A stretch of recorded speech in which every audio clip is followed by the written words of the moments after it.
Alors, le réseau Canopé, c'est un opérateur du ministère de l'Éducation nationale. C'est un opérateur qui a une histoire, hein, puisque c'est plus de 70 ans d'histoire, donc ça date pas d'aujourd'hui.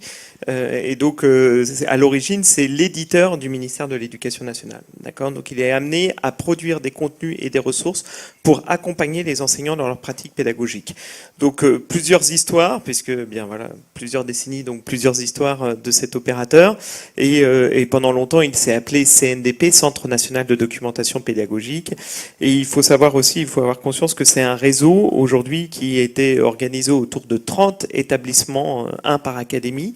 Et donc nous avons créé depuis le 1er janvier 2015 un nouvel établissement qui a supprimé ces 30 établissements en territoire pour recréer une toute nouvelle organisation qui doit permettre de transformer en fin de compte les modes de production de contenu, mais aussi en offrant bien évidemment tout un corpus de services associés à du contenu, puisque notre métier, bien évidemment, aujourd'hui, est bien cette dimension de pouvoir intégrer contenu et services. Et donc, à travers ça, Via Éduc est une des briques de services que nous sommes amenés aujourd'hui à pouvoir proposer aux enseignants pour les faire évoluer leur pratique pédagogique.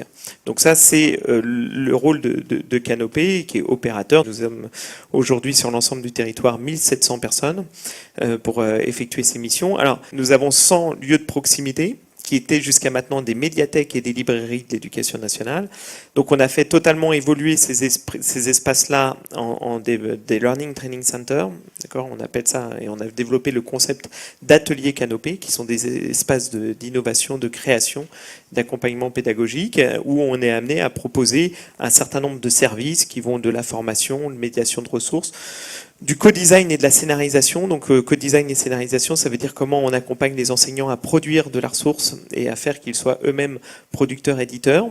Et bien évidemment, le digital nous aide énormément à pouvoir offrir ça. Et Via Éduc est un de ces services pour pouvoir faciliter, est un facilitateur pour permettre ce co-design et la scénarisation, et aussi de créer des événements pédagogiques parce que nous animons des communautés, et c'est à travers aussi ces événements pédagogiques que nous sommes aujourd'hui amenés à pouvoir animer des communautés.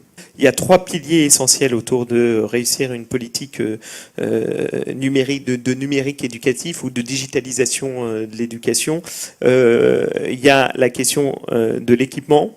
Donc les établissements doivent être équipés pour pouvoir réussir justement à déployer cette ambition autour du numérique. C'est aujourd'hui porté par les collectivités territoriales en France, et les collectivités territoriales de plus en plus intègrent cette dimension-là. Le deuxième pilier, c'est la formation, bien évidemment. Donc là, on arrive à la question de la formation en elle-même, et c'est vrai que on peut dire qu'on avait pris un peu de retard sur cette question autour de la formation au numérique et par le numérique. Retard qu'on a réussi à combler assez rapidement, puisqu'on a développé une autre offre qui s'appelle Magister, qui est la plateforme de formation à distance des enseignants, qui potentiellement demain va devenir la plateforme la plus importante au monde, puisqu'elle doit former 800 000 personnes. Donc il n'y a pas beaucoup de plateformes aujourd'hui qui vont être amenées à former 800 000 personnes. Donc le Magister, dont nous sommes l'opérateur aussi, ou dont le réseau Canopé est l'opérateur, est amené aujourd'hui à pouvoir proposer toute une offre de formation hybride, qui passe aussi par des logiques de présentiel et de virtuel.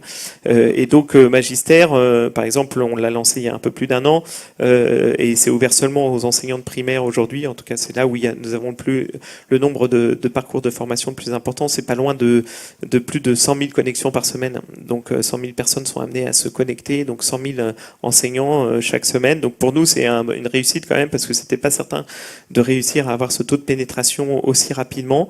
Et donc ça vient aussi dans une complémentarité de l'ensemble des offres liées aux ressources, parce que le troisième pilier nécessaire pour réussir une politique en tout cas une politique numérique dans l'éducation, c'est la question de la ressource. Alors la ressource, elle prend plusieurs formes. Elle prend déjà la ressource utilisée au sein de la classe. Donc là, on peut dire que c'est pas le sujet le plus simple, puisque nous ne sommes pas, en tant qu'éditeur public, nous n'avons pas vocation à intégrer la question de la production de ressources au sein de la classe. Nous sommes là plutôt pour produire des ressources pour accompagner les enseignants, donc c'est un positionnement, puisque tout ce qui concerne l'édition, en tout cas les contenus au sein de la classe, sont portés par l'édition privée et par les acteurs de l'édition privée. Et là, c'est vrai qu'il faut aussi être en mesure de pouvoir offrir de nouveaux types de contenus au sein de la classe. C'est un travail sur lequel, bien évidemment, le ministère est en train de travailler avec l'ensemble des éditeurs privés. Mais là, il y a aussi une révolution un peu profonde à faire sur des contenus qui répondent à de nouveaux usages et surtout qui ne soient plus seulement des contenus qu'on pourrait qualifier enseignants centrés, mais qui sont aussi des contenus élèves centrés pour pas qu'il y ait de décrochage entre l'usage qui peut être fait au sein de la classe et surtout l'usage qui peut être fait en dehors de la classe. Et ça, la problématique des contenus et de ressources est absolument fondamentale. Donc nous, on accompagne aussi toute cette réflexion-là. Il faut intégrer que Via Éduc, c'est un groupement d'intérêt public, c'est un GIP, donc c'est une personne morale, c'est un consortium public-privé.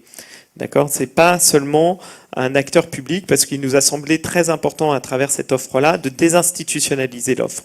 C'est-à-dire de dire, ce n'est pas qu'une offre du ministère de l'Éducation nationale, c'est une offre qui va au-delà, et c'est un projet qui a été soutenu dans le cadre des investissements d'avenir. C'est comme ça qu'on a réussi à développer Via Éduc, et aujourd'hui, on l'a lancé depuis le mois de mai, donc fin mai, on est à 10 000, plus de 10 000 enseignants connectés. On s'est appuyé sur une logique où on est parti du contenu, parce qu'on estime que l'enseignant, sa particularité, c'est quand même le contenu et le contenu qu'il est amené à utiliser, à pouvoir produire. Donc c'est avant tout une plateforme de contenu avec des fonctionnalités sociales. Et ça a son importance aussi dans le développement. On n'a pas utilisé les briques technologiques traditionnelles dans le monde des réseaux sociaux professionnels. On a été chercher Symfony, qui n'est à la base pas une brique de réseau social. Et du coup, qui est plutôt une brique de content, de contenu. Donc on est parti vraiment de la démarche contenu en développant toutes les fonctionnalités sociales autour. La question aujourd'hui du digital, c'est bien évidemment la question managériale et la révolution managériale associée. Et l'éducation nationale ne peut pas être absente de ces questions du management. Et là, c'est le problème. C'est repenser et mettre une organisation matricielle quand vous êtes dans une organisation pyramidale. Et donc aujourd'hui, je pense que un des gros enjeux, c'est aussi de repenser, parce que le management, il peut être appréhendé à plusieurs niveaux. Il peut être appréhendé au sein de la classe, d'accord, c'est-à-dire le management au sein de la classe, la relation prof-élève, comment on gère la relation à l'enfant, et c'est la relation apprenant à apprenant qui est totalement modifiée. Et donc là-dessus, au sein de la classe, on manage la classe complètement différemment. Donc ça, c'est le premier enjeu. C'est le management au sein de l'établissement. Et c'est le management au sein de l'institution. Et tout ça doit être totalement revu. On est parti vraiment dans la logique de se dire comment aujourd'hui on est amené à pouvoir être vraiment dans une relation de pair à pair. Un inspecteur aujourd'hui est un enseignant et il se remet dans la posture de l'enseignant pour pouvoir échanger avec ses autres collègues. Et c'est cette relation-là qu'on veut réellement développer. L'enseignant et la liberté pédagogique de l'enseignant est un atout réel dans notre système aujourd'hui. Et pour permettre justement une vraie impulsion du numérique, cette liberté pédagogique est absolument essentielle. Il faut surtout valoriser l'initiative pédagogique.